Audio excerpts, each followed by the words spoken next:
Bagi sebagian orang, uang 1 juta, 10 juta, 100 juta, atau bahkan sampai 1 miliar rupiah bukanlah hal yang sungguh mengagetkan. Namun jutaan orang di sana mungkin tidak pernah terbayangkan mendapatkan uang sebesar 12 juta rupiah untuk dibelanjakan. Saya Mr. Money, saya akan berjalan kemana arah mata angin berjalan untuk mencari siapakah yang beruntung mendapatkan uang sebesar 12 juta rupiah dari saya dalam uang kaget.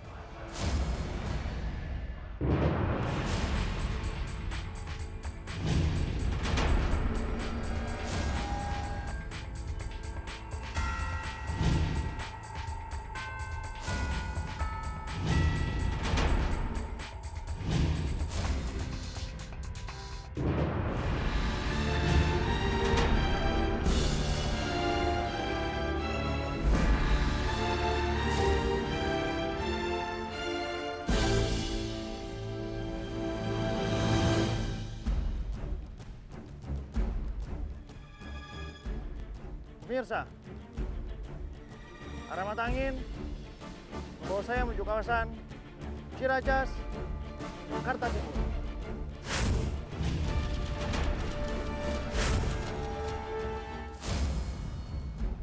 Kisah datang dari seorang bapak yang bekerja sebagai supir angkut puing dengan pendapatan hanya 30 sampai 50 ribu dalam waktu 1 hari. Ingin tahu kisahnya? Ikuti saya.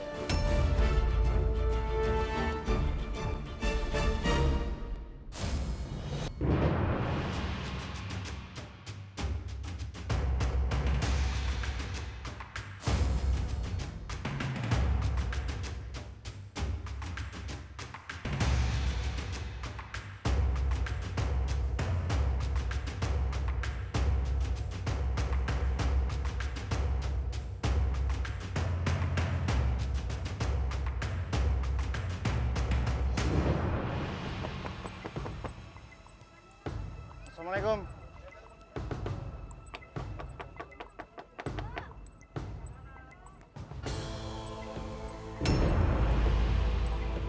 Ya kan Bapak Nazarudin? Ya, Bapak di samping saya. Habis dari mana? Benerin ini mobil mah nggak hidup-hidup akhirnya. Udah buat starter. Bapak ini seorang mekanik. Bukan Pak, saya supir. Supir? Iya, ini mobil dokter bawaan saya sendiri. Berarti Bapak sudah mempunyai mobil ya? Bukan Pak, store. Gimana? Mobil orang. Berapa setiap kali nyetor, Pak? Satu hari itu 52 ribuan Pak. Cukup lumayan tinggi ya. Padahal itu hanya mobil sudah, ya bisa dibilang mobil tua ya, Pak? Betul. Tapi hariannya 52.000. Berarti kurang lebih kan dalam 1 bulan itu 1.500.000 lebih ya, Pak ya? Ya. Ini rumah Bapak? Iya Pak, betul. Ini nggak roboh, Pak? Ya habis kemampuan saya seperti ini pun saya bikin sendiri Pak, sendiri. Emang sudah ada izin di sini tinggal? Ya alhamdulillah tanah milik istri Pak. Tanah milik istri? Ya, istri. Jadi sebenarnya sudah ada izin untuk mendirikan bangunan apa belum? Udah milik sendiri, ada suratnya. Kemudian saya beli dari paman. Ya. Dengan ukuran 2 kali 6. Ada nggak istri di rumah? Ada Pak. Yang mana istrinya? Oh ini istrinya. Saya lagi itu gosokan orang Pak. Ya. Ini saya lagi gosok. Di depan ada apa ya? Digosok ya, Bu? Iya Pak. Ada Laundry. apa, Pak? Ibu ngerasa tidak kalau misalnya suaminya ini punya salah di luar? Enggak Pak. Enggak ya? Coba lihat di belakang Ibu sekarang. Ya. Ada apa ya Pak? Makanya saya datang ke sini bersama satu anggota BRIMOB. Ini sudah bukan masalah yang bercanda, Bu ya. Ini sudah serius sekali menurut saya. Bisa jujur sama saya tidak? Hah? Saya nggak ada apa-apa Pak. Nggak ada apa-apa? Iya, setahu saya cuma punya urusan utang bank aja, AJB ya Pak. Nggak ada lagi utang sekolah udah. Nggak ada utang gede-gede sampai Nggak kayak ada. urusan Nggak ada. Cuma polisi. itu dituntut sekolahan sama ini surat tanah ini Pak. Iya. Nah itu dia. Makanya di saat saya datang saya tanya dulu, bangunan ini sudah ada izinnya apa belum? Karena saya sudah tahu biografi Bapak. Bapak punya anak 5 kan? Betul Pak. Nah sebenarnya pekerjaan Bapak itu supir angkut puing. Betul Pak. Benar kan? Betul Pak. Sebenarnya saya sudah tahu Pak. Cuman saya di sini pura-pura tidak tahu supaya Bapak bisa jujur. Betul, Pak. Ibu merasa punya salah ya, punya hutang berarti kan sama bank. Betul, Pak. Betul. Berapa duit, Bu? Jangan coba-coba bohongin saya karena saya udah tahu. Cuman saya ingin tahu aja dari mulut Ibu. Saya dikasih dispensasi harus Ya. tebus 2 juta. Ya, lalu? Ada, Pak. Terus denda, 2 juta lagi. ya pas denda 2 juta jadi 4 juta. Sampai sekarang saya belum bisa ambil. Bahkan ini pernah ditempel, Pak. Pengawasan bank, tapi Ya. saya mohon. Utang sekolah, anak saya nggak bisa travel. Udah berapa lama tuh utang banknya? Ada sekitar 4 atau 5 tahun. hampir 5 tahun. 4 sampai 5 tahun belum terbayar. Belum, Pak. Kalau detik ini rumahnya saya sita bagaimana? Jangan, Pak. Hah? Ada anak saya 5 tidur di mana, Pak? Saya tidak mau tahu. Karena kan di sini Bapak sama Ibu sudah berhutang. Juga masih tidur di dalam, Pak. Masa tega sih, Pak?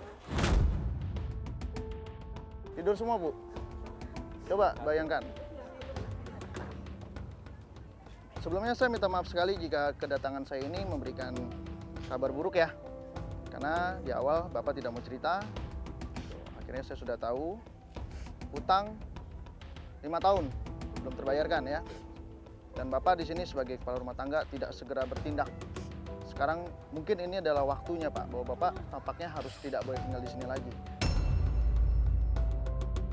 Di depan aparat sih gimana? Memang utang istri saya, Pak. Kebetulan atas nama istri saya. Nah, itu dia.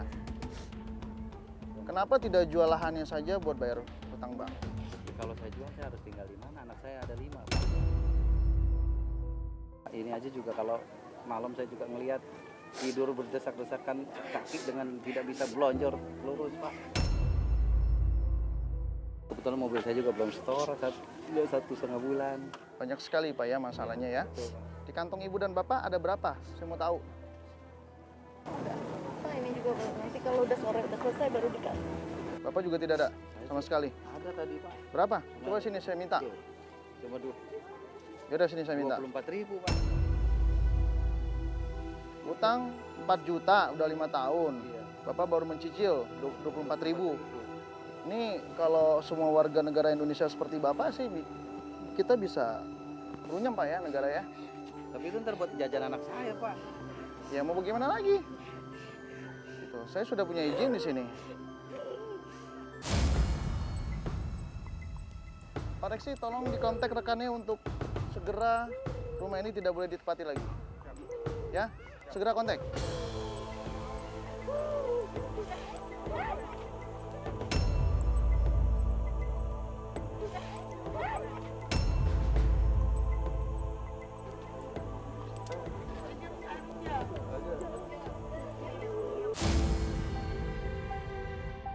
Ibu, sudah bisa diajak bicara? Mari. Ya udah. Oke, kita akan bicara baik-baik. Ya, ayo, mari. Ayo. Ya. Ya. Tenang dulu Ibu ya, tenang dulu. Ya. Ya, saya turut prihatin dengan yang Ibu rasakan. Kita bisa bicara baik-baik? Bisa ya? Supaya kita ada solusinya nih. Ibu setuju? Ya. Tolong jangan. Iya. Ya. Ya.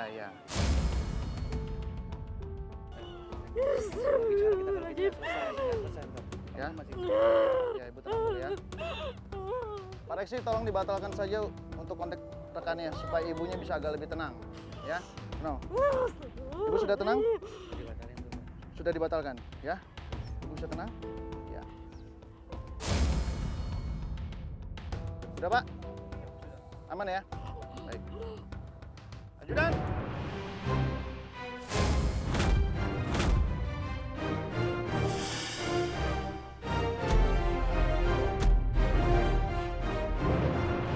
Bisa lihat saya? Ya. Sebelumnya saya minta maaf sama Bapak dan Ibu sebelumnya. Sebenarnya kedatangan saya ke sini ingin memberikan sebuah rezeki yang tidak pernah Ibu sangka. Selamat, Ibu mendapatkan rezeki sebesar 12 juta cash untuk dibelanjakan.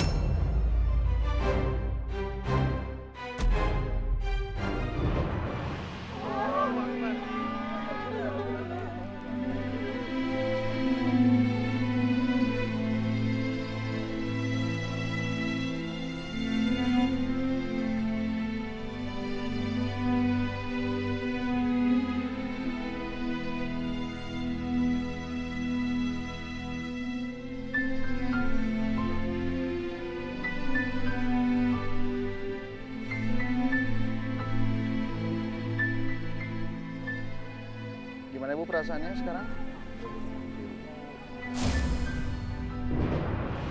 Saya ucapkan selamat untuk Ibu Rizky, berhak mendapatkan rezeki sebesar 12 juta cash.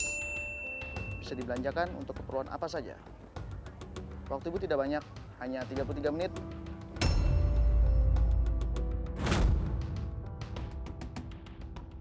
Jika waktunya habis dan uangnya masih tersisa, sisanya akan saya ambil.